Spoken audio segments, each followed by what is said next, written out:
Oh, she talks. Hey there, Dan Naughton. How are you doing? Thanks for joining me.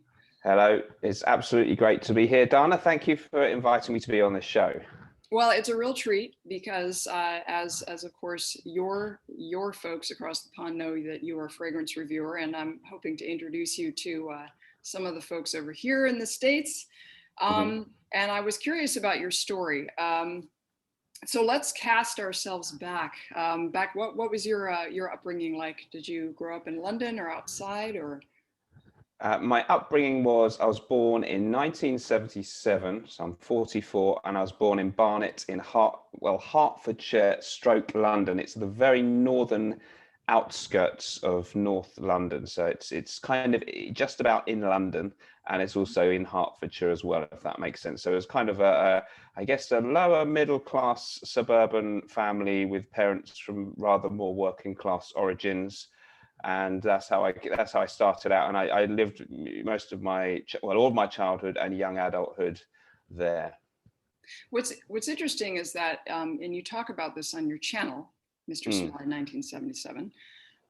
You talk about how your mom gifted your dad with, was it Givenchy pour homme? Was that it? Givenchy Gentleman. Yes.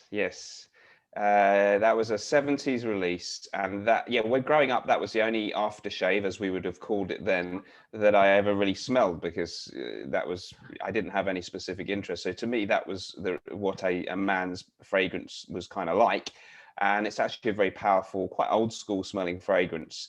But it was naturally, it was kind of always on the sideboard. My dad, he kind of only wore that occasionally for a special occasion. He was a rather he wasn't someone who really was desperately bothered to dandify himself or dress up. So I think he would have probably considered it a bit poncy to wear that just going down the pub. But maybe if there was a special, it would be inappropriate. Or so it was kind of one of those things that the bottle might last 2 years or something.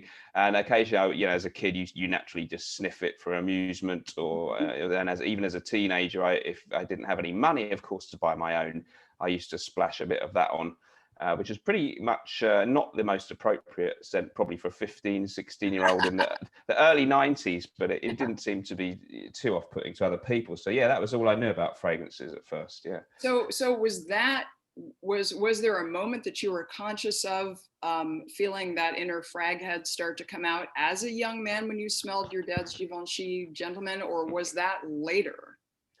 Very much later. That only really started about less than a year before I started my channel. So I only started the channel in 2016. So it was only in about mid to late 2015, I only became really anything like a frag head by discovering the fragrance online community and the wacky world of YouTube reviews of fragrances. So it was just a sort of there was a moment when I'd just come out of a long relationship with a lady, and for many years, over 10 years, my signature scent. So I had some fragrances before. Was Allure Homme Sport from Chanel, which is a very nice, fresh, aquatic fragrance, but a fairly mainstream smell. And I just thought that was the best thing ever, and it always got me compliments. And Chanel is a good go-to; you can't go wrong with Chanel. So I just wore that over and over, and never thought about it, and bought a new one. Or if anyone bought me a Christmas present, I'd ask for that. And then, of course, coming out of this rather tumultuous, bad breakup of the relationship, which I was very relieved, I was very happy to be free from. And I thought, I better up my game a bit. It's been a long time. Let's change my fragrance. Let's make this the new me. So I thought, I wonder if there's anything, I bet if you go online and look at best fragrances, type that in YouTube and see what happens. And bang, then not only were there a few videos about it, there's a whole world of community. So it was kind of I'm the kind of person who gets really into stuff. So if I'm into a thing, I get obsessed. Yeah. And for some reason, it was just the right thing at the right time. And I became quickly obsessed with it. And I could watch, videos for 3-4 hours a day easily about fragrances, which is really weird. What's interesting, though, is that scent has everything to do with how one projects oneself. And you say this in your videos, let's project, right? And think about how when you spritz something on, it definitely brings out different characteristics, or sort of your self-image is different based upon what you're wafting out there. Mm, I find that interesting because there's something, the perfume, the process of creating one is mm. alchemy, and the process of wearing one is a bit of personal alchemy as well. And did you feel that some of that was going on at the time? Did you Yeah, feel it was. different when you spritzed on this other thing? 100%. Yeah, it was just a great feeling that you could sort of spray this stuff on, and it would give this whole extra dimension to yourself. Mhm. And it was really a nice icing on the cake, obviously, of what hopefully is a good cake of the real you. Yeah. But I got very interested in the idea that this could really project a different image of a person and make a slight impression on people. Every fragrance tends to suggest a certain type of person or a mood. You know, you have mature fragrances or youthful clubbing type scents. So I liked I guess, you know, the fragrances that I specifically got into, I guess, were for me, I was trying to find the fragrance that represented the person I perhaps wanted to become, you know. And that was really intriguing, and just a lot of the other stuff as well about them, the details of the notes and all that, and the history of the brand and stuff was interesting too. But yeah, I like the idea that they can give you this aspiration that you perhaps become whatever that fragrance is all about, maybe, I guess. Absolutely. What was the one that you hit upon that you started wearing? Was it the it wasn't the Chanel Homme Sport, because that you had moved Oh, past that. So what was your next one? the biggest one, I think, and it didn't take long to find it, was Bois de Portugal from Creed. Hmm. And that is a very old-fashioned smelling, gentlemanly fragrance. Not that I am, but perhaps that's what I dream of being. And it was a 1987 release, apparently, and it was apparently also Frank Sinatra's signature scent. I'm not Yeah. sure how, because I think he passed away in 1989, but or somewhere like that. But I think that sometimes with that brand, Creed, Bois de Portugal, it's the case that they claim that the fragrance actually was made for an actor and he had it as his bespoke, unique scent, and only later was it released. So I don't know how that works, but so it's a very green, gentlemanly, old-fashioned type of fragrance, very, very smooth and complex. And it just was a mature smell, the kind of thing that not many people that you knew would be that familiar with. Someone said I smelled like my grandma's bathroom once when I wore it, That but might I be like one that. thing, actually. Yeah, well, exactly. I said you must have a very pleasant fragrance in your grandma's bathroom then. So yeah, I liked that gentlemanly aura. Quite frankly, to be frank with you, had I never bothered to buy any more fragrances after that, I think I could have been quite happy with that. But I was interested in the hobby for the sake of it too. But that still remains my sort of, if I had only one, maybe it would be that. Mm-hmm. And there's also the thing, like you mentioned, the things about the mystique behind a brand. Like I think of Acqua di Parma, as something like Yes. that. They started in 1919. They're an old house. It's sort of like how Chanel is, and Guerlain, of course, the Mm. oldest. Yeah. And so it brings with it a heritage, brings with it a sort of vibe, and I find, Yes. because, and you have a particular liking for classic gentlemanly 50s, 60s, 70s kind of fougere, which Yeah. that, my understanding, correct me if I'm wrong, but the fougere is a sort of barbershoppy kind of lavendery sort of a thing with a citrusy. Is that accurate? That's pretty good. Yeah, the word actually means fern-like in Mhm. French, Yeah. and which is a little strange because a fern doesn't really have a particular noticeable smell. But it was created back at the late 19th century in order to sort of create the idea of how a fern might smell if it had a strong Fresh. smell. And yeah, fresh. Yes. A green, fresh smell, and yeah, usually lavender is involved, and a barbershop type fragrance is something people sometimes associate it with. Perhaps a really simple example that many people will have smelled would be Brut aftershave, Yes. Yes. or that would be a Okay. simple example of a fougere for the average person listening if they've smelled it. Yeah. Yeah. And Yeah. the other thing about scent is that, for me and for many, and probably for you as well, is that it's evocative of memory. And Mm. whenever, if I'm standing behind somebody in the grocery store and I smell Old Spice, it's my dad Mhm. in my Yeah. mind, or Yeah. Chanel number 5 is my mom, Right. and how powerful that is, and almost more than almost more than something that you can see or hear. It's the Yeah, smell that is evocative of a memory. that's a very good point. I'm just going to shut my window. I'm terribly sorry. No It's worries. just getting a bit breezy in here. Right. Yeah, no, what you say is absolutely right. And it's a very, very powerful thing because it can, something you hadn't, let's forget fragrances, but you could smell something that you hadn't smelled for 10, 15, even longer since childhood. And suddenly this part of your memory that you didn't know existed takes you back. Could even be an emotional thing. You could start, doesn't happen to me, but you might start crying, or God knows, Yeah. it can remind you of a relative or a different point in your life. And obviously the fragrance is a really potent thing to do that, but it could even be, a certain combination of flowers or the smell of a certain town or city or God knows what that can do this. So yeah, it's this really powerful thing. It's no wonder we can even see they use smelling salts to wake people up who are knocked Yeah. out. So it tells you how powerful it can be, right? Mm-hmm. So there you go. Yeah. And there's something also subliminal about it as well, because Mm. you can have a reaction to something. You're not even really realizing why you have an association with something. You walk into say the Department of Motor Vehicles here in the States, and it has a certain kind of bleachy smell, and it's very disagreeable and all that. And so the association is forever DMV. Yeah. As opposed to being a pleasant memory of being at your grandmother's house and her wearing her arpege or whatever it is. Yeah. But I did also want to, we'll come back to the world of scent, but I did want to Sure. go back a little bit to, I know that you are a musician and you're a guitar teacher. When did music come into, because music and scent have something in common. Okay, you'll have to explain how, because I didn't know that. I got into playing guitar in around when I was about 12. So I guess at that kind of age, you stop being interested only in computer games or football, and maybe artistic stuff becomes more exciting. So I got interested in a few of my dad's old scratchy LPs and dug out one thing that really inspired me. I think I have to hand it to this person the most, is an old Jimi Hendrix CD that my dad had, which must have been bought in the early 70s or something.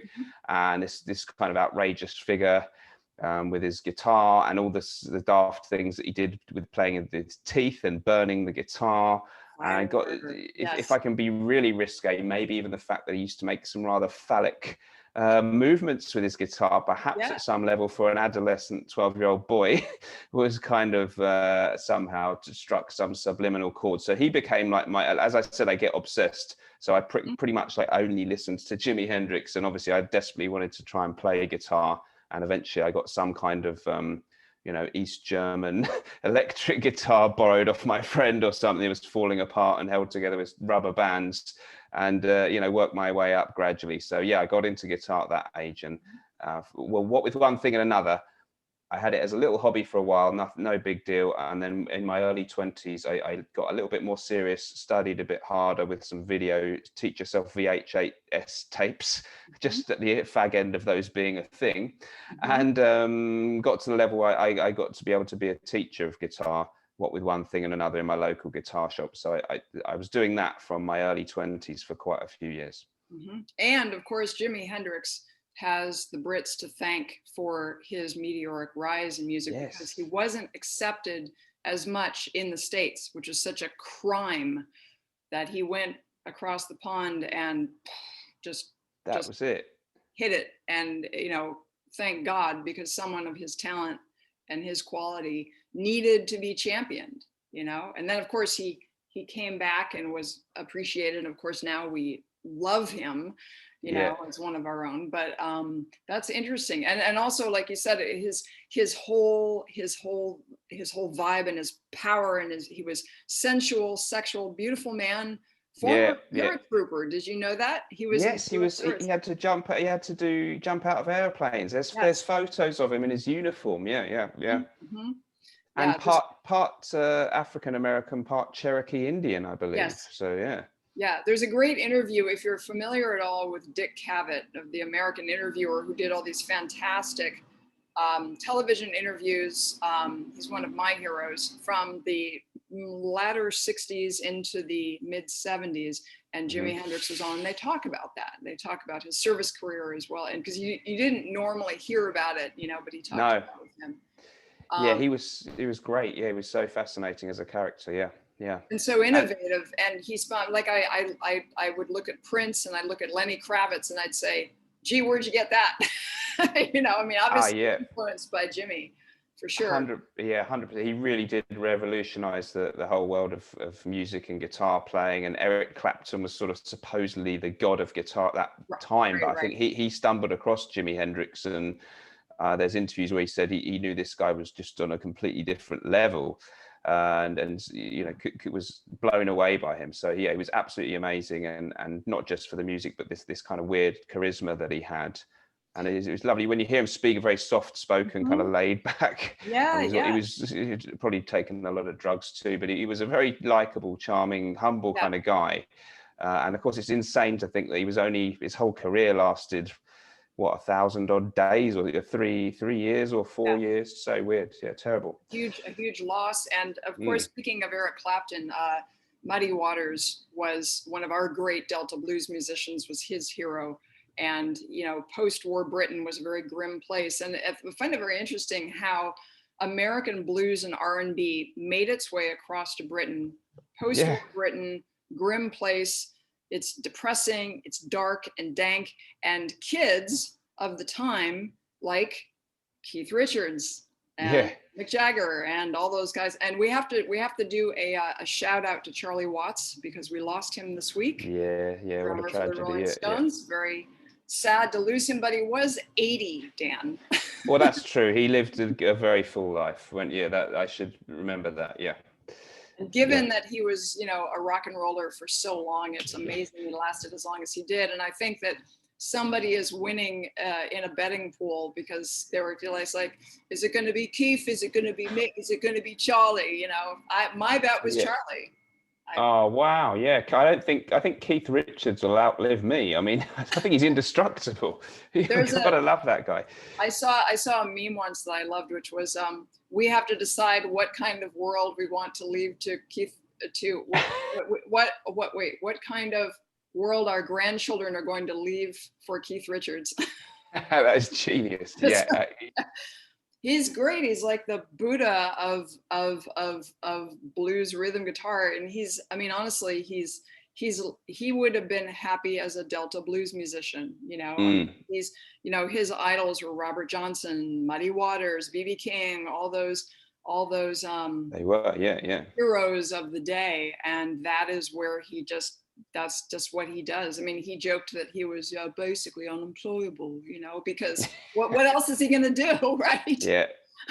Yeah, incredible. And of course, even their name, the Rolling Stones, is from a Muddy Waters song, isn't it? So it was all from black blues artists. So it's great that it went one way and back and forth, and this is how it goes with music. So we got it back again with the British invasion, the best kind of British invasion, with the Beatles, and Stones, and Jeff Hull and the Who, and all of those guys, and amazing. But go ahead. And then of course, before too long, of course, there were equally great bands coming back out of America. So it was wonderful. Yep. Yeah. So for you, was it rock and roll, or was it also, did you get into jazz or blues or any of that? As I got older, I got into a lot more different stuff, inevitably, perhaps because of the era that I got interested in. If you were in 1989 going into 90-ish, you still had the kind of hair metal scene was kind of around. And that was kind of the most exciting use of guitar that you could hear, where it was kind of in the forefront. So I really belatedly, actually, ironically, just as it was going out of fashion in the early 90s, I kind of got into the White Snake and stuff. So I was into the heavy metal. And then later on, I did get into people like Al Di Meola, jazz and stuff. And I went through a phase where I quite heavily got into learning to play classical guitar, which, you know, way too late, because that requires such discipline and hours that I was never going to really get great at it. But I got to the point where I could bodge along and do a few Bach pieces and stuff. So quite a different mix of different stuff that I did play, but never really anything huge in terms of bands. I did have a rock covers band called, at one point it was called Metal Detector, and then it was, you get the, you know, the idea. And then it, because we thought it's better to have a name starting with A, because it gets you on the high up the list of alphabetical order, we went for the very boring name of Absolute Rock. But that was in my early 30s, and we just played pubs for, you know, 50 quid each, so it was fun. But and we did wear, we put on big hair wigs and stuff like White Snake, and ladies, I Guns N' bought ladies, Roses and yeah, leopard skin tights I used to buy from the ladies store. So that was kind of fun, but I haven't done that for a long time. Yeah, we have friends. I'm in Los Angeles, and we have friends who are we have a friend who was in Warrant, which was one of their bands. Yes, and we had in the beginning he was in Warrant. Okay. Oh wow. And then another friend who guitar teched for the guy who was the main guitarist for Poison. You know, brilliant. So, Brett, no, hang on. CC DeVille. CC DeVille, yes. Yeah. And then another guy teched for Dave Navarro of Jam Addiction. So yes, that was Bean Caught like Stealing. Yeah. Oh, brilliant. Wow, I didn't know that. Oh, we have some kind of common links there. Yeah, Cherry Pie by Warrant. What a song that was. Yeah, so that was like for me, I'm older than you. I'm 52, and my brother is 9 years older than me. And so I got his music. So I got the Beatles, and I got the Stones somewhat, but it was more Beatles flavored. And then Dylan, of course, Tull, and the Who. We were lucky enough to see the Who at the Hollywood Bowl 3 years ago. Roger Daltrey still in fine form, as well as Pete Townsend. I absolutely love the Who. Yeah, the Who. Even when I was maybe leaning towards the more hair metal, I always loved the Who. I had that video of their performance at Woodstock, and it was so great. And obviously the Townsend, the windmill thing, and the Keith Moon. I loved all that. Yeah, what a great band. And the spinning microphone. Roger Daltrey. When I was 4 years old, Roger Daltrey was my hero, and I thought I want to wear fringe like that and be able to swing a microphone like that. I totally get that. I could absolutely, he was an absolute Adonis. Yeah, he was brilliant, actually. Yeah. I helped that he was beautiful, and that is a part of rock and roll. I mean, let's face it. You know, people who are maybe not so good looking were the songwriters, but the front guys. You know, you look at Mick Jagger. You know, I mean, maybe not so much now, bless him. You know, but back in the day. Back in 1968, he was a beautiful man, you know. Yeah, kind of strangely beautiful with his kind of, you know, his big lips and all that. But absolutely, I get that totally. And you're absolutely right. The visual and the theatre of rock and roll that always appealed to me. I had a massive phase again, retrospectively, of loving the makeup era Kiss, just because I loved the makeup and the costumes and all that craziness. Yeah. Well, and what's interesting about them is they are, Kiss was certainly very profit motivated, and they were one of the ones who really, really commercialized everything. And I know people met them and stuff, and they're definitely, I mean, Gene Simmons is a character and a half, but well, he was the most, dare I say, he was the one who was the real businessman there, wasn't he? And that's why he kind of fell out with some of the other members. And Ace Frehley was a bit of a loose cannon, and there's a lot of bad blood between them. The space cadet Ace Frehley. So yeah, I know a little bit about that. Yeah, very, very interesting. But you're right, it's a little bit weird the way they've got different members dressing as the old ones. I know some hardcore fans are not too approving of that. Right, because they don't have any of the original people. But you know, also speaking of fragrances, with regard to, I mean, I think of so supposedly Guerlain's Abbé Rouge is Keith Richards' signature fragrance. This is what I have heard, right? This is it. Yep. And I actually got some the other week, and it was interesting because it's very, there's a huge floral note in the middle of it, the rose and carnation thing, and it seems kind of at odds with the initial citrus blast, and then you kind of dry down to this sort of powdery irisy sort of a thing, and then it gets kind of leathery, but then it gets vanilla. It gets very vanilla at the end of it, and it goes through this whole life cycle. And I'm thinking, is this something that Keith Richards was conscious of? You know, I don't know, but it came out in '65, right? So it would have been a big release at that particular time, and you know, rock stars of the day might have been like, "Oh, try this," you know, and Yeah, I like your English accent there. You- Yeah, no, that's absolutely. There's a photo out there somewhere from a Rolling Stone article or something. I don't know if it was the 80s or 70s, and it's got this kind of fantastically messy table in Keith Yes, Richards' abode. And one of the things, if you're very observant, is a bottle of Habit Rouge. I think there's a Fahrenheit in there too. there is Uh, Fahrenheit as well. I've yeah, seen that. you've seen, the pic, yeah. Mhm. I think he said he switched once he switched his game up from Old Spice to Habit Rouge. I think he said apparently that things improved with the ladies. Uh-huh. Not that he needed any help, I would have thought, being Keith Richards. But there you I go. was going to say, I don't think anybody in the Stones would have needed help. Seriously, certainly not in the Agreed. early days. I agree. Yeah, yeah. But so I want to get back to a bit about the fragrances and whatnot. And I was going to say that music and fragrance, their connection is notes. But more than that, I think that there is a connection to memory, because songs have that power too to bring Mm, back, where was I in high school, listening to mm, Cure, sitting on the beach or whatever, good point. Yeah, memories of what yeah. was going on at the time. Yeah. Yeah, I think you're right. Yeah, I think a lot of this stuff, though, maybe I didn't realize it and don't like to admit it to myself because I'm not very in touch with my emotions.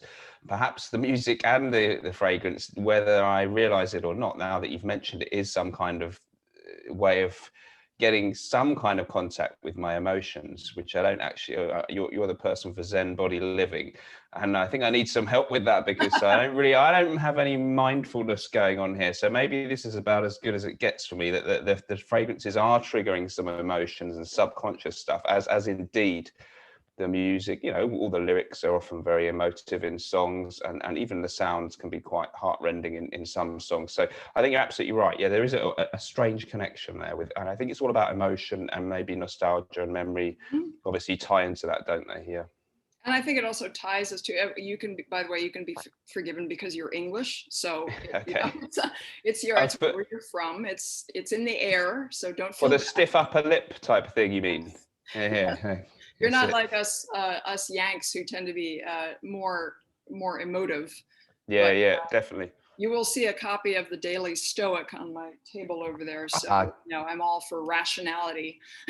But Yes, I'm with you on that. Stoicism is a very valuable property or quality to if you've got it. Yeah. well, and I was going to say, so going into Stoicism actually, because it's about seeing things as they are, as opposed to how you feel about them, which Mm. is a different thing. And so for many years, I studied Taoist philosophy with some martial artists and meditators. Wow. And I had about 20 years of education in that department. And the Taoists have a lot in common with the Stoics, because it has to do with seeing things again as they are, not as you think they are or that you Gotcha. feel that they are. But Hmm.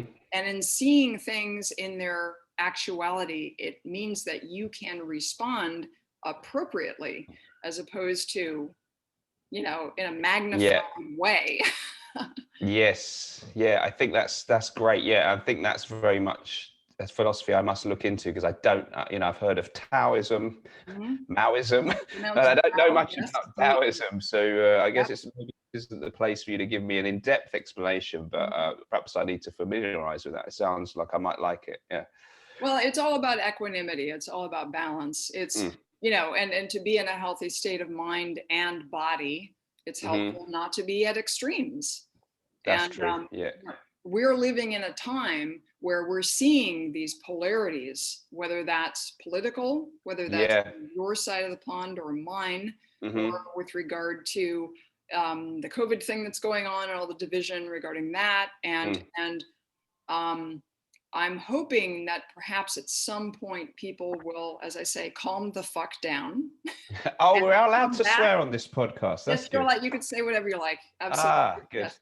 I'm a believer. I'm a lover of George Carlin, the great comic, who always Oh, said that every word is valid, provided you use it well. good. Yeah. Okay. Good. I agree with you. I don't know his work, but I agree. Yeah. Yeah, Yeah. you're right. Things got very simple and oversimplified and extremified, if that's a word now. So, if you're on one side of things, you're I don't know what you are, a libtard or whatever they call them, or if you're on the other side, you must be a gung-ho Trump supporter, Right. Mhm. and you're either a total, I don't know, a feminist, or you must be almost a misogynist, and you know Right. you're either an extreme Black Lives Matter activist, or you must be a white supremacist. So Right. it's very, very strange times, but yeah, I don't think it's healthy. It's not, and there's also a thing, and so this can bring us into the phenomenon of social media, which in one Yes. sense can be a really beautiful thing in the sense that we can just, it doesn't matter who you are, you can share stuff, you can share your photos, you can, you know, share experiences, whatever. That can be a lovely thing. But what has happened is it has become divisive, and I know that I myself limit my time on social media. I tend to use it to promote the pod, put up Yeah. pictures of Jack, something inspiring, something to do with health and wellness, Hmm. something to that if it's not beautiful, funny, interesting, charming like this cat, it doesn't go up. It Yeah. doesn't. I do not go down the rabbit hole of the comments, because it just Yeah. it can come to no good, because there is somebody out there who's going to see something in there and they're going to say, I'm offended. Yeah. Absolutely. And this is This. new, Dan. This is something that we didn't. It's interesting because back in the 70s and 80s when I was growing up, we used to, people, here in the States, Democrat, Republicans, who cares? I mean, nobody really cared. And you knew that maybe somebody had a different point of view than you, but it wasn't a condemnation. It was, all right, so you're a Republican or you're a Democrat. Nobody Mm, cared. It was, are you a nice person? Do we get along? And you can sit down, have a meal, and have a conversation. And if you didn't agree with, you could love each other anyway. But yeah. we're in a different time now where there's a sort of virtue signaling kind of passive aggressive overreaction to things that are they're not a big deal, but it becomes a big deal because it gets spun, and then it gets bigger Yeah. and bigger and bigger. Yeah. That's absolutely right. It's very, very strange times. I mean, as you say, years ago, and maybe still in real life now, when you speak to your friend in, actually face to face, people say all kinds of politically incorrect, offensive Sure. things that if that was online for everyone to see for all time, they would be absolutely strung up, and they might lose their job or God knows what. So, but a lot of people don't seem to get this, and they go around sharing. Maybe they're online known as a fragrance fan, but they post stuff about maybe completely non-fragrance stuff, make political posts about stuff, and then someone else who likes fragrances comes back and gets really angry, and then suddenly they're no longer following each other to look at each other's fragrance pictures. So this is crazy stuff that's going on. So I never, everything on my, I'm on social media a lot, but I'd never, unless someone else brings up a fight with me, I don't make posts about political issues or anything really very controversial. I don't try and, I don't want anyone who watches my channel to know or care about my political opinions or anything like that, because I don't care if somebody is a very strong Trump supporter or an extremist Green Party member. I can still be good friends with them and talk Of about course. fragrances. That's fine. Yeah. But yeah, so it's very intriguing that other people do have a different, what they put everything or a lot of things out there, even though they're mainly supposed to be in whatever community it is to talk about, e.g. fragrances. And this is getting things to be very difficult in the online world. Fun though, as you say, in many ways it's great, but there's so much bad stuff happening with it too. Well, and I think that's why it's important to really know what is positive about it, utilize it to its greatest potential, Mm, and then let the other stuff go, because you could never apologize enough if mm, and I think too what really bothers me is that one can have the best of intentions mm, and not mean anything at all, nothing negative about anyone. And mm-hmm, like you were saying, with regard to how you use humor on your channel, and mm. you're the butt of the joke. You're the Yeah, most yeah. And so for somebody to read something into it and then get bent out of shape about it, they're not giving you the benefit of the doubt that you, Dan, are a nice person and a good person, and yet you do good work. That's entertaining. Like they're not, they don't think about that. Instead, they just think, oh, you must be blah, blah, blah, because it fits them in a certain way. Again, this is certain people. This is not the majority. This is, you know, certain people out there. This is exactly it. Yeah. So I don't know if you, whether you're going to lead into this or you want me to mention it, I don't know, but I'm just going to go ahead. So go ahead. What you're hinting at there is maybe the reason in the end that we interacted was that recently there was a little, it sounds insane because how can anyone get upset about things to do with a fragrance reviewer? But there was a very entertaining spat online because I posted up a video called Top 10 Sexiest Fragrance Reviewers, all of whom were female. Right. And of course, as I probably knew, a few people who perhaps, well, yes, a few people got very offended by this. Particularly, I think many of them just saw the thumbnail and the title of the video and said that's really not acceptable in the year 2021 that we rank women according to their sexiness. And so there was a bit of an online spat, and a few, people were sort of tagging me and saying how abhorrent this person is. And as you say, I was perhaps painted as the middle-aged white misogynist man, middle-class man from England, or which wasn't, is not what I am. But one thing that I don't know if this ties in with what you think one should do, but I must admit, little did they know, I do quite enjoy on online spat. If someone else wants to come at me or whatever, I'm quite happy. I reckon that they thought, well, he's got his fragrance channel, he has his little fragrance brand, he's going to be scared and he's just going to want to hope this will go away. But they got a little bit of a rude awakening when I turned around and actually turned it a little bit to my advantage, because let's face it, controversy is exciting and it gets people interesting. So I would admit that I was a little bit mischievous in what I did, and I didn't entirely digging just a little bit. Yes, I wouldn't say they walked into my trap exactly, because it wasn't quite like that, but it didn't work out too badly. And I thought, well, this could be, I mean, you're interviewing me at a great, interesting time, because I'm really thinking about changing what I do in the videos a bit, because if you just talk about reviewing fragrances, it's great, but there isn't that much to say. It's really good, and it's a community, and it's really, people enjoy human interaction like we're doing now. So, and that can involve a little bit of a spat and an argument. I mean, not that I cancel the people that I disagree with, but it's good to have a bit of back and forth. So, and so controversy and a little bit of banter and, oh God, I'm so angry with this person. I find when I watch other videos in other genres on YouTube, I love that. I relish it. There's a guy called Archie Luxury. I'm not sure if you're aware of him. Oh, yes. A little bit. Now, I don't support much. Well, he says some very unacceptable things, but I love watching his video. But he calls himself Paul Pluter, the method actor who plays Archie Luxury. So the character, perhaps this is how he gets away with it. He can say, that's not really me. And he goes on, he used to go on incredible expletive rants.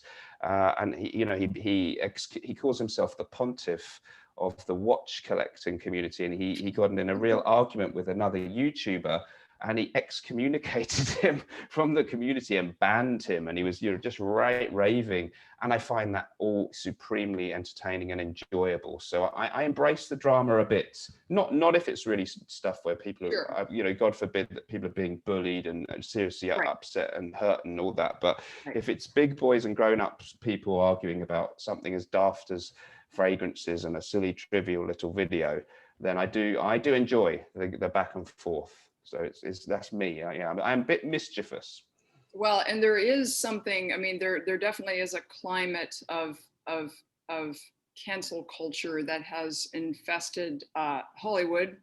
I know because I'm in it. Right. And you see, I did comedy for a brief time, for about a year and a half. I had an adventure doing stand-up. And so we know, and my fiance has been at the Comedy Store for 22 years playing piano. He's a musician, and that has changed a lot. Comedy has changed now because people are worried about offending someone, or they're not, or they go the other way, and then it becomes a whole flap, and then there's a lot of consternation and infighting within the entertainment industry right now, and that it's a strange time, and there's the line between what is funny, and there is some genuinely offensive stuff, like certain things I just don't want to see, but you know what, I wouldn't want to see that if I know, for example, that there's a comic who really is just, I just won't go see that comic. That's all. I already know what they're about. Whereas, other people are a little bit gentler, but funny is funny, and they have to sell tickets, and there certainly are people who will poke the bear to elicit controversy, a little bit of knife fighting, proverbial knife fighting, because that's how they get people riled up. But it's a strange time that we're in, because yes, in our lives you want to be more sensitive to other people and whatnot. At the same time, there's the other side of it, which is it can get ridiculous. There's a false outrage about certain things, and I think that we're trying to find that line between the two, because like you said, bullying is absolutely bad, and being intentionally offensive to harm someone or to hurt someone is not acceptable. However, the use in comedy is that it can be a gray area, This is absolutely true. I mean, it's very, very difficult to have good you can have good comedy that's very non-offensive, but it's pretty hard to have a lot of really good varied comedy that's never rude or even a little bit nasty or offensive. And going back, there are many people, I mean, even if you go back to South Park or something, there's a lot of stuff in that's, I don't know it well, but the things the characters say are probably racist and or sexist at times, and yet I think we kind of accept that series is just about okay, because it doesn't mean they're advocating those ideas, but there's humor in it. Hey, it's a satire. It were basically it's a satire. It's a satire. I mean, there used to be a character on TV in Britain called Alf Garnett. Now, I'm not saying it was my favorite thing. People watching in the UK will know, or listening in the UK would know. And it was called In Sickness and in Health. And the character was a very racist white man who he was an idiot, really, but he used to say very rude, racist things to and about people in this program. And of course, many people thought it was a shocking and terrible series, even back in the less politically correct 60s, 70s and 80s. And I'm not saying it's necessary to my taste, but the thing that the actor who played this character used to sometimes get racist people coming up to him in the street and saying, "I love it when you give it back to those black guys."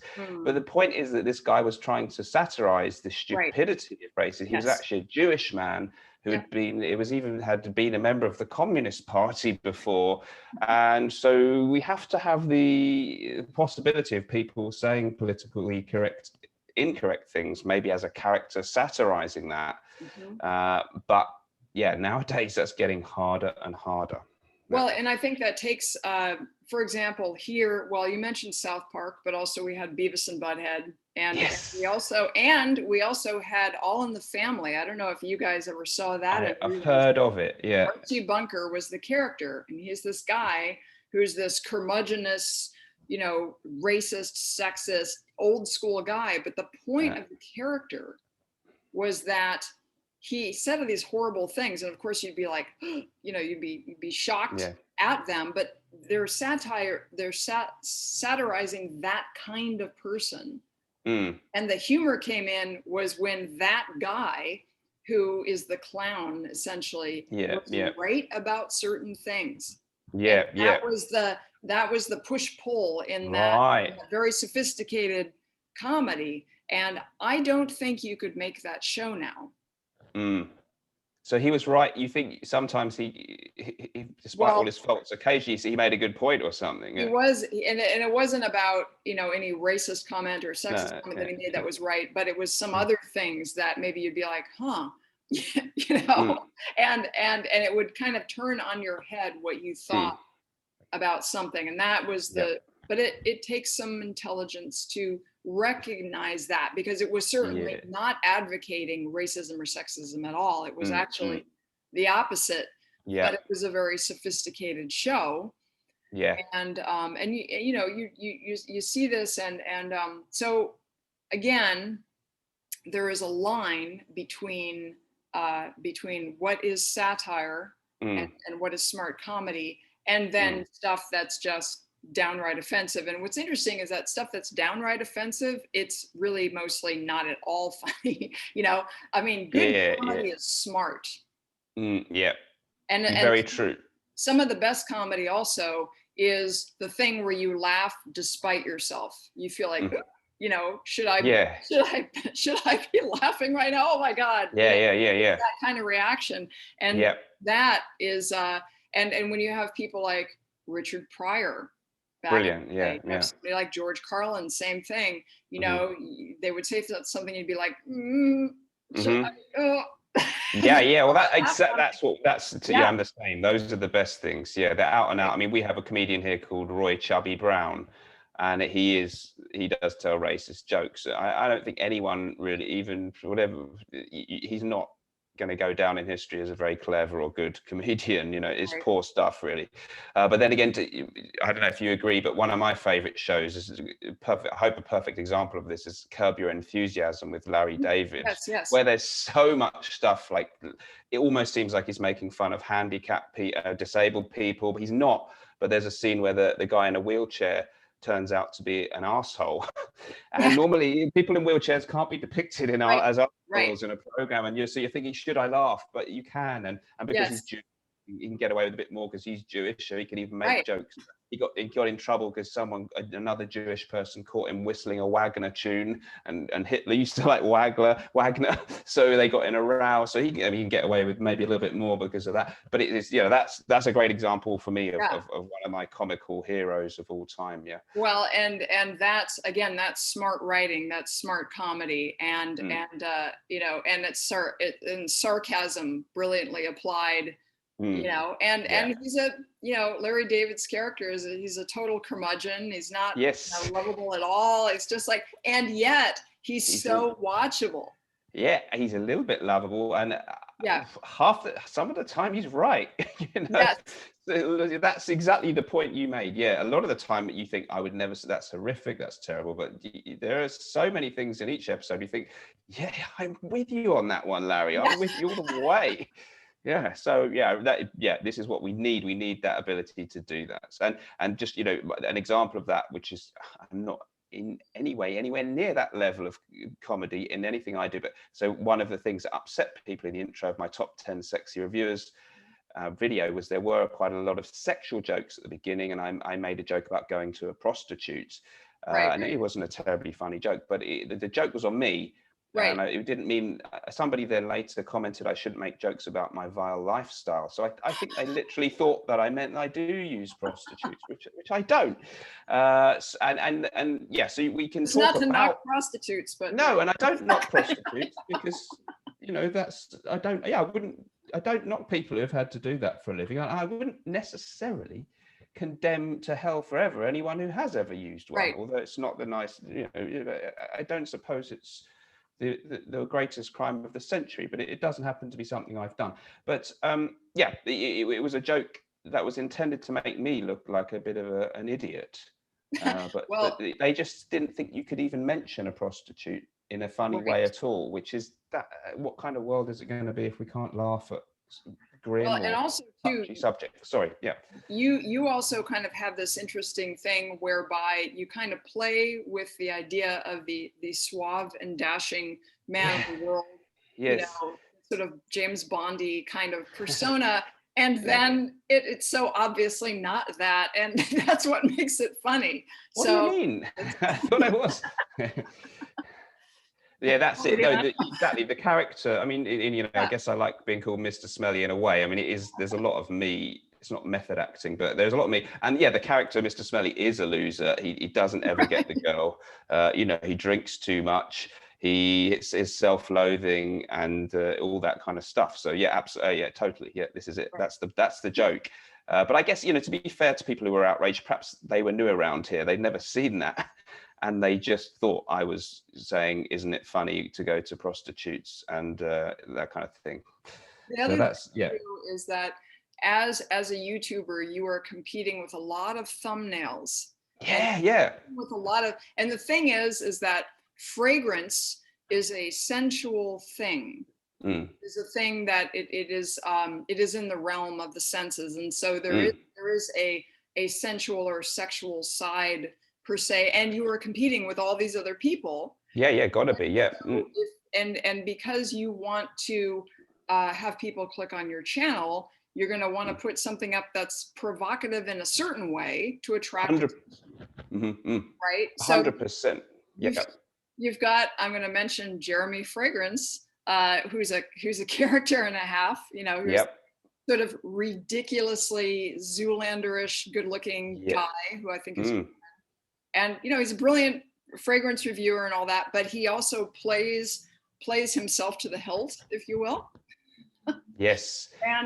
But he uses it to great effect. He has a lot of followers. Isn't he the top number one? Yeah, he's the number one gaming get in town because you have to evolve. He's evolved in many different ways, but first of all, he was the guy who got attractive young women on the videos and got their opinions. And he did a lot of all about sexy fragrances and how to get compliments. He boiled it. He said, if I would wear a fragrance that would smell like shit, if I thought it would get girls to like me. Right. And for a lot of people, that's appealing. And on the internet, it's all about getting attention. There's thousands of other thumbnails. So of course I'm provocative, and people said I didn't like your video because it was clickbait. Well, duh, that's what we're doing. I want people to watch the video. Yes. So we're doing things that are provocative and have the word sex in the title and maybe even pictures of sexy women. Well, I'm not one myself, so I have to talk about other sexy women or something. So it is gratuitous. And you have to do that a little bit. Now, the content of the video then can be a bit more thought-provoking than perhaps the thumbnail appeared to be.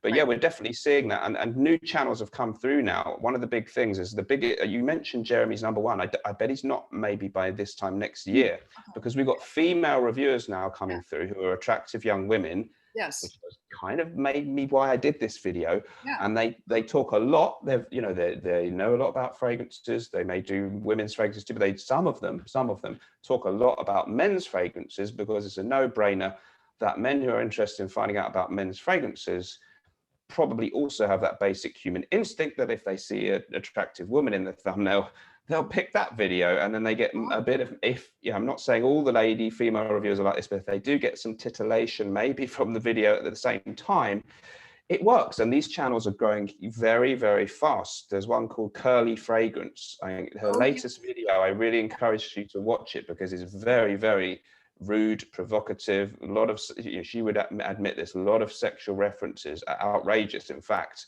and full respect to her. And these are the channels that are going to completely surpass the male reviewers and the people who just do rather in-depth reviews of fragrances. I'm afraid they might still do okay, but they will be left in the dust by these lady channels.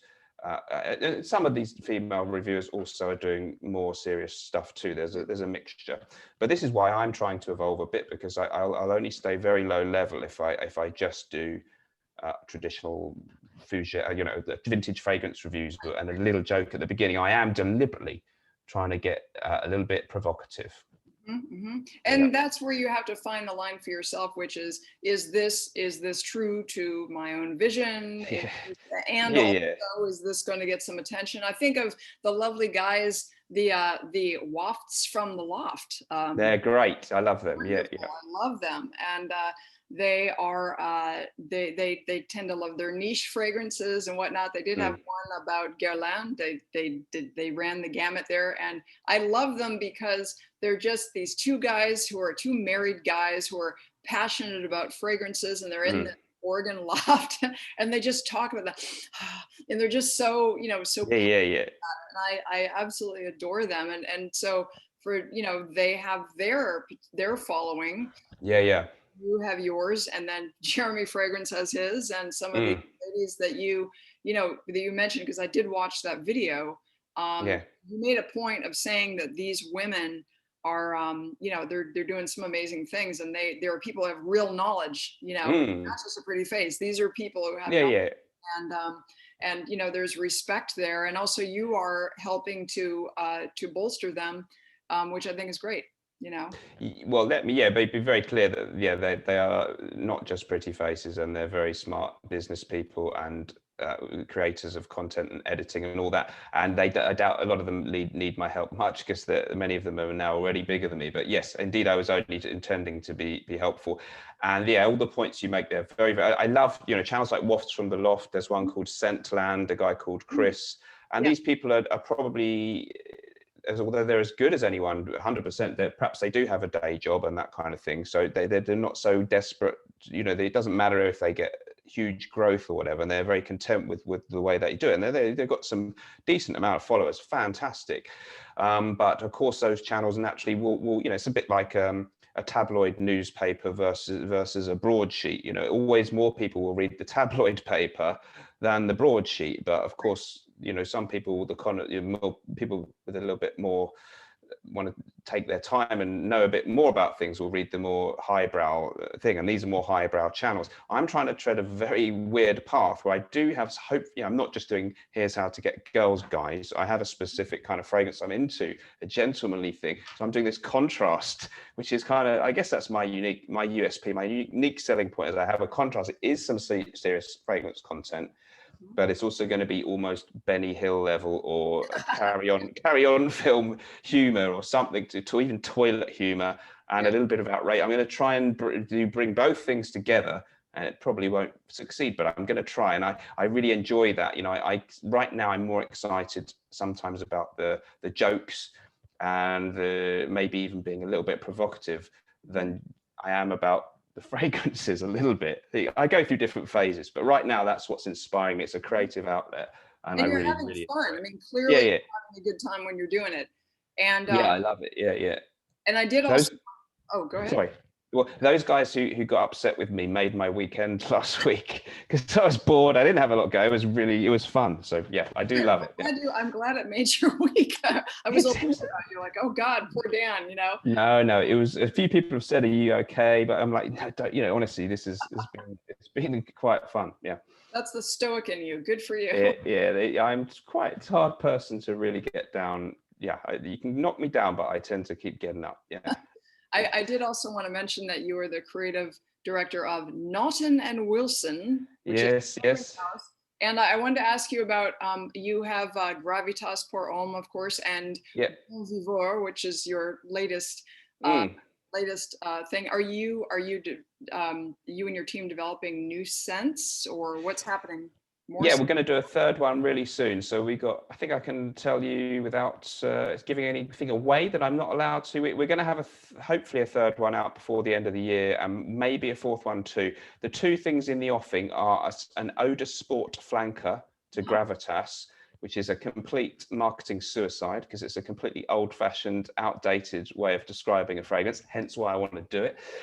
So, used to have a fresh flanker to an original fragrance, and back in the 80s, they'd call it an Odor Sport. So we're going to try that, and then we're going to do a third one, which will be maybe a sort of more rich, a chypre scent. So again, a classic, maybe in the vein of some Guerlain classics, or maybe we even thought things like Derby from Guerlain, a discontinued class. So something a little bit more heavy and potent than Gravitas is kind of heavy in some ways. So yeah, we're excited to get those happening. We're only a very small operation. We have our perfumer is John Stephen, who makes perfumes for a lot of people, and he's struggling with the lockdowns have made his business not work so fast. So hopefully we get them out, but it's exciting to have that. And I'm very, I cannot believe that I've got my own fragrance brand. It's madness, but that is the beauty, that YouTube gives you the opportunity to do that, because I've basically got my own very small TV channel to market it on. So lucky me. And I'm, if I don't make any more money out of it and my whole channel shuts down tomorrow, I can sort of die happy a little bit that I was able to create two fragrances with my name on them. It's just remarkable. Are you thinking that you might eventually venture into women's scents? at some point? We'd love to, yeah. The thing is, at the moment, I think 90-something% of the people who've ever bought it, it's directly or indirectly because of my channel that they've bought it. And my channel is what you could call a sausage party. 96 or something% of the viewers are men. So, and they ain't buying, and they're not really looking to buy fragrances for their lady friends. So from just a economics point of view, right now, I don't think I do very well at getting people to buy a women's fragrance. But if things evolve differently, maybe one day that would be really nice. Yeah. Well, and also too, so many scents are unisex. Like Yeah. I have a favorite Hermes d'Orange Verte, which is Brilliant. Yeah. which is a lovely, lovely unisex thing, kind of an orange blossom balm. I have it. Yeah. Yeah. That's and I love that it's not specifically for one or the other. It's how I mean, a man could wear Shalimar. I mean, absolutely. Yeah. Just 100%. Abbé Rouge is a flower bomb designed for a man. Mm-hmm. So Yeah. it works on a woman. So it doesn't really matter. But it's Yeah, you're totally right. Yeah, as we're positioning ourselves as a quote unquote niche house, most of those releases are actually not labeled male or female officially. We were a bit unusual in calling one pour homme. So yeah, a lot of what we do may well be something that either anyone can wear. Yeah, definitely. But your Gravitas pour homme really is inspired by the older classic gentlemanly fougères. Right. Yeah, absolutely. Yeah, we talked to the perfumer, and it was, we mentioned in passing a couple of specific fragrances, but I don't think he was, trying to think about any other fragrance when he did it. But we just gave a good description, and luckily he's a real old school kind of guy. So when we gave him the brief, he was like, yeah, I can definitely do something there. So I think it was refreshing for him, because some of the other niche brands he works with naturally are having to sort of do what's on trend and all that kind of thing. So this was just a return to like a good classic traditional masculine type of fragrance, which is sort of like if he was a chef, it would be the roux sauce or whatever, the thing you have to learn to make first to be a half decent chef, and then do sauce or whatever it is. Yeah. I've never been able to do that, but and there are trends in fragrance. There's certainly I think back in the 70s, certainly for women, there was this kind of, what we refer to as oriental fragrances. There was a big push, opium, YSL's opium, huge one of those. And then there've been several flankers of that. And it's so interesting to and then the 80s were all about the loud fragrance. And then in the 90s, it became more aquatic, like Aqua di Gio and things like that, Calvin Klein Eternity, whatnot. And it's so interesting to me that the thing, what is in the zeitgeist that makes perfumers think, hey, we're going to push this. Yeah. That fascinates me. What is it? What are they picking up on? Or does somebody come up with one that's really successful, and then everybody else says, hey, I'm going to do something that's like CK1, or I'm going to do like L'Odyssée, or any of those. Yeah, there's always some kind of trend going on, and it's also interesting, how does that actually tie into maybe what's going on in the wider world, and how does the on-trend fragrance reflect the world that we live in? So do those heavy fragrances of the 80s, it kind of tells us something about what was going on in that decade, and then the type of some of the sort of popular fresh fragrances that are sort of a little bit safe and not too out there today. Maybe tell us about the sort of the trends of the world. I don't know, but yeah, it's very interesting subject. Yeah. Or it was what was it? Was it Jacques Guerlain who came up with whatever it was that he referred to as it hinted at the scent of his mistress's undercarriage. Oh, really? Yes. Did he? I didn't know this. There's Wow. a note that is kind of it's very basic, shall we say? Yes. and that is an element in the Guerlainade, in what sort of the common thread that weaves through a lot of the Guerlain fragrances is that.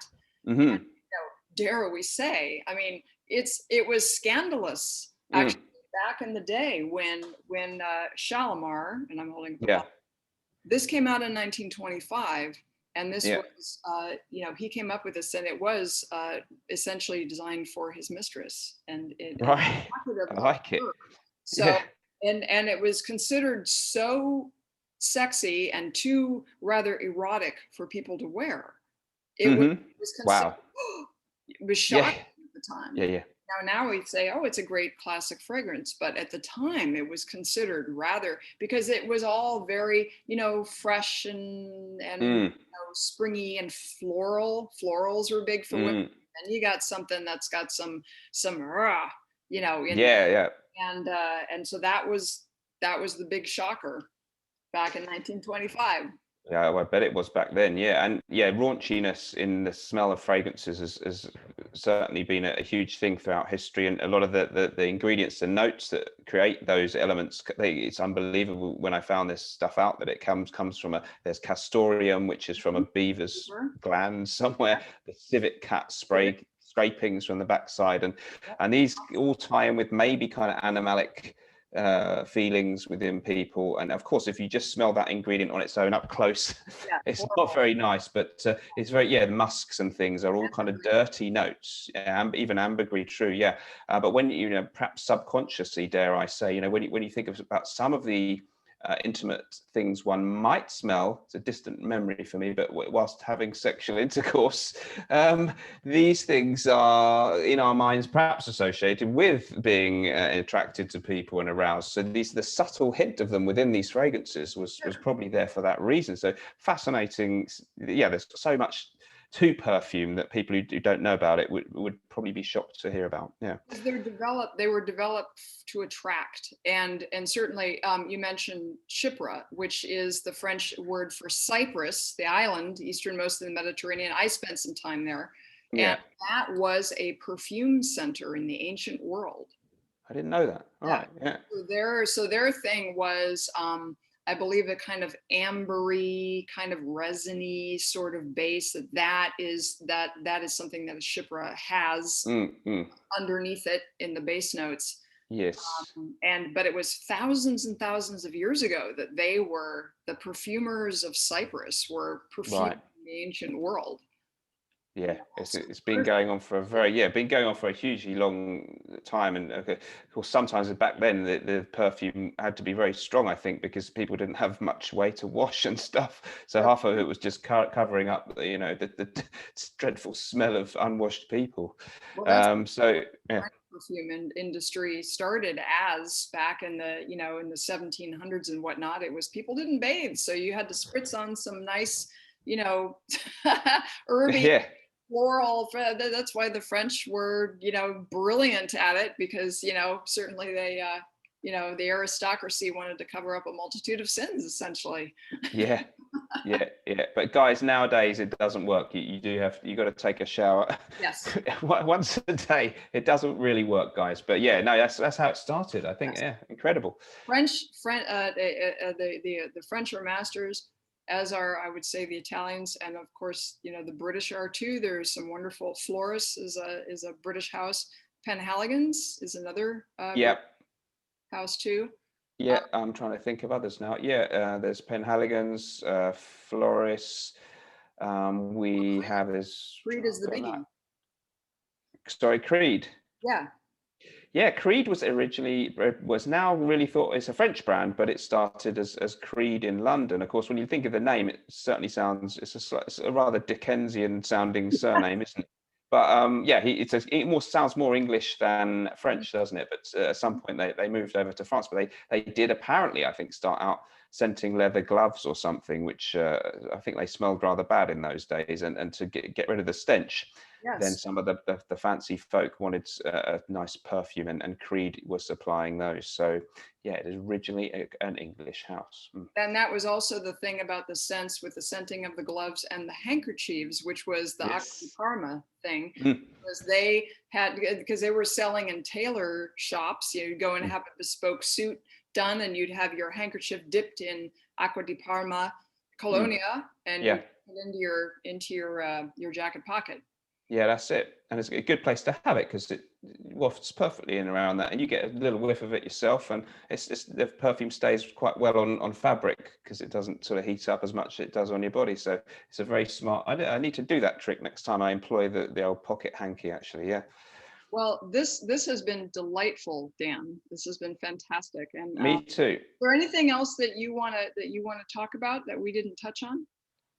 I can't think of anything offhand. I just want to say a huge thank you because it's one of the, I think it's the first time anyone's interviewed me in a podcast, so it's a huge honor. Very flattered to be included amongst your other previous illustrious guests, and I really do hope that I can get to know you a little bit better and keep in touch. And thank you ever so much to everyone for listening. Thank you. Thank you.